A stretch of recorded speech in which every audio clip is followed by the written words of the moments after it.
ભારત અને પાકિસ્તાન વચ્ચે તાજેતરમાં થયેલા યુદ્ધ વિરામ ભલે શાંતિનો સંકેત આપ્યો પરંતુ હવે ખતરાનું એક નવું સ્વરૂપ ઉભરી આવ્યું છે। આ વખતે દુશ્મન ભારતીય નાગરિકોને બંદૂકોથી નહીં પરંતુ મોબાઈલ ફોન દ્વારા નિશાન બનાવી રહ્યું છે।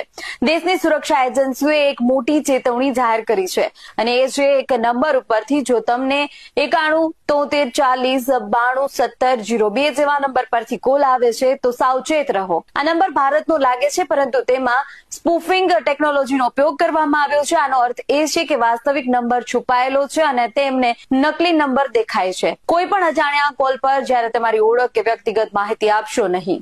ફોન કરનાર ગમે તેટલો વિશ્વાસપાત્ર લાગે તેના શબ્દો પર આંધળો વિશ્વાસ ન કરો। જો તમને કોલ વિશે કોઈ શંકા હોય તો તરત જ કોલ ડિસ્કનેક્ટ કરો અને નંબર બ્લોક કરો। કૃપા કરી આવા કોલ્સની જાણ નજીકના પોલીસ સ્ટેશન અથવા સાયબર ક્રાઇમ પોર્ટલમાં જાણ કરો। જે પોર્ટલ છે https:/cybercrime.government.in ને જાણ કરો।